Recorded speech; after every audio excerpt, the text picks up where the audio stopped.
संसद का शीतकालीन सत्र इस वक्त चल रहा है। अखिलेश यादव ने पार्लियामेंट में मीडिया पर एक बहुत ही गहरी गंभीर टिप्पणी की है। हमारे जो गरीब मतदाता हैं वो कभी कभी अध्यक्ष महोदय हमसे पूछते हैं कि आप तो टीवी पे आते हैं और चले जाते हैं, कुछ लोग टीवी पे आते हैं फिर जाते ही नहीं है। सिर्फ पार्लियामेंट के बाहर ही वो इस बात को लेकर मुखर नहीं होते हैं, बल्कि संसद के पटल पर भी उन्होंने कोशिश की कि ये मुद्दा उठाया जाए। और बिल्कुल सही बात है, विपक्ष की आवाज हुआ करता था मीडिया का फर्ज था हमेशा से। लेकिन 2014 के बाद न जाने ऐसा क्या हुआ। खैर जानते तो सभी हैं, लेकिन बेहतर रहता है बोलना कि न जाने ऐसा क्या हुआ।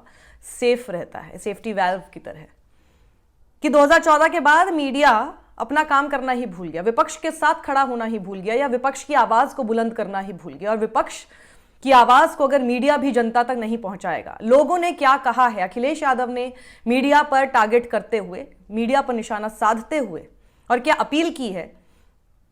एक इंसिडेंट बताते हुए कि लोग बोलते हैं कि आप बोल तो जाते हैं लेकिन फिर उसके बाद आप दिखाई नहीं देते टीवी पर।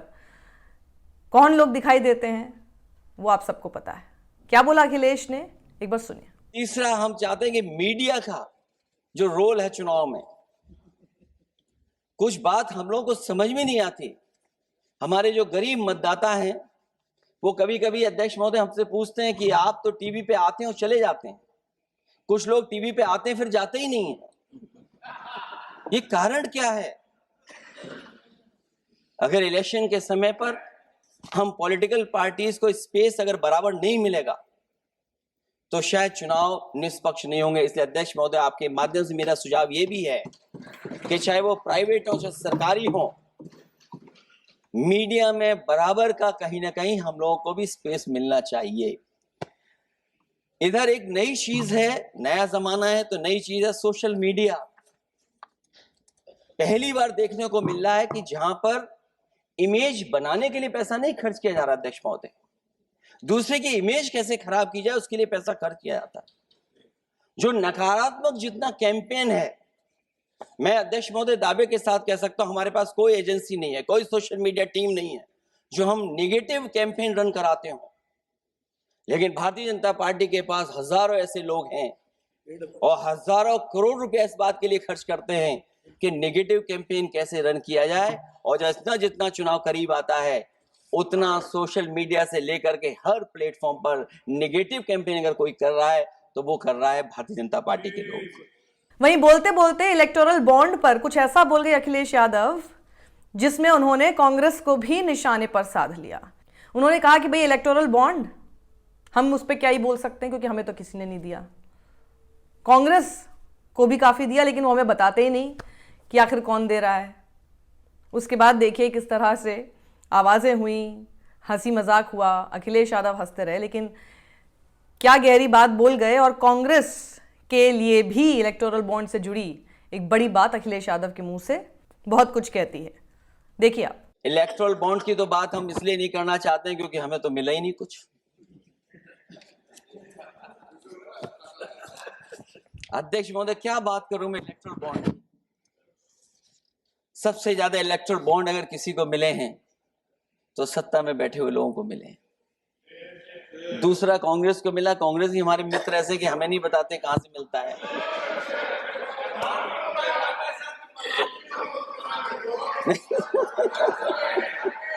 अध्यक्ष महोदय सबसे ज्यादा चुनावी खर्चा इनके पास, दूसरा खर्चा इनके पास, हम लोगों का भी तो कोई ख्याल रखे अध्यक्ष महोदय,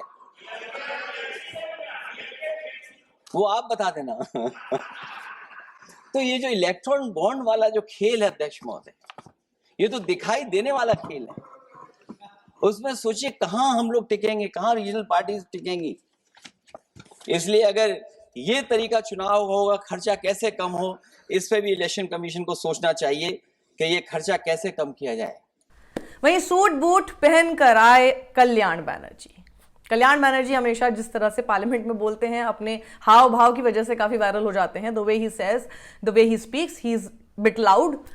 लेकिन उसी में ओम बिरला ने उन्हें बोला कि भाई आप सूट बूट आज पहनकर आए हैं। आज कल्याण बनर्जी सूटेड में टाई आई भी लगा रखे हुए। Thank you the honourable speaker sir, and I am obliged. Suited और टाई के हिसाब से बोलोगे ना आप।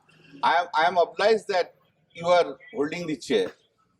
और सूट बूट में जब कल्याण बनर्जी बोल रहे थे तो घुसपैठियों को लेकर उन्होंने कोई बात बोली, और ये भी उन्होंने याद रखा कि जिस तरह से वंदे मातरम की डिबेट सब मानते हैं, सब जानते हैं कि आने वाले समय में 2-3 महीने में आप देखेंगे कि बंगाल में जिस तरह से चुनाव होंगे, और उसको ध्यान में रखते हुए पार्लियामेंट में वंदे मातरम की डिबेट को इस्तेमाल किया जा रहा है सत्ताधारी दल द्वारा।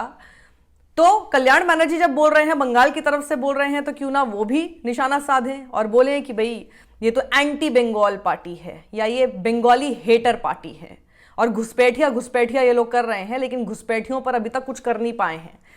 क्या बोला कल्याण बनर्जी ने, सुनिए। घुसपैठिया जो है सब निकाल देंगे। मोदी जी जाकर स्पीच दे आ रहे हैं, हम लोग तो घुसपैठिया का निकालने के लिए एफआईआर किया है। एक घुसपैठिया नहीं मिला बिहार का इलेक्शन में। बिहार का जब एफआईआर हुआ, एक घुसपैठिया नहीं मिला। अरे घुसपैठिया नहीं मिला उनको। अरे घुसपैठिया लेके क्या करेगा? Where is the foreigners? You have failed to discharge your duties. If the foreigners have come, override, come, whether they have come, BSF could not detect it, CISF could not detect it. That's a fault on the part of the Home Minister and the Honorable Prime Minister. That is not the fault of anyone. अरे आप तो सुनिए sir, आप इतना बात बोल रहे हैं, अभी तो मिजोरम में क्या किया? मिजोरम में क्या किया? मिजोरम में they have given, the power has been given. Home department ने मिजोरम को, गवर्नमेंट को परमिट कर दिया, जो बाहर से आते हैं उसको एंट्री करो। Why? What is the reason? Is the Mizoram state is a favored child of the Narendra Modi and Amit Shah ji? And Bengal mein, if someone speaks Bengali in Delhi, at Delhi, she or he would be arrested. And you have seen that Supreme Court order. पहले उनको ले आओ, उसका बाद विचार होगा। Has been compelled to Sonali बीबी को ले आना पड़ा, उसका बाद विचार होगा। देश से तुम सब बंगाली लोग को निकाल देंगे रोहिंग्या बोल के। और रोहिंग्या कहां आ रहा है? रोहिंग्या आ रहा है मिजोरम में। रोहिंग्या आ रहे हैं मिजोरम में under the directions of the home ministry. I know, I understand the problem. The BJP is basically a Bengali hater. Bengali hater. That is the reason. Vidyasagar statue is broken. That is the reason Ram Mohan Rai has been seriously criticized. And that is the reason our Honorable Prime Minister speaks Bankim Da. जब जन्म हुआ था बंकिम चट्टोपाध्याय का, मोदी जी का 3 generation का पहले उनको भी दादा बोल देते हैं। दादा बोल देता है। कभी कोई गुजराती को तो नहीं बोलता है दादा, वल्लभ भाई पटेल दा बोलते हैं। कभी बोला बंगाली को सिर्फ to hate Bengal, hate Bengalis. तो संसद से आ रही सारी बड़ी खबरें, इंपॉर्टेंट स्पीचेस आप तक पहुंचाते रहेंगे हम। इस वीडियो को ज्यादा लोगों के साथ शेयर कीजिए। सब्सक्राइब नहीं किया है तो यूट्यूब पर जाकर मुझे सब्सक्राइब कीजिए, साक्षी जोशी मेरा नाम है, और फेसबुक पर भी, इंस्टाग्राम पर भी, you can just find me and keep sharing all my videos. सत्यमेव जयते।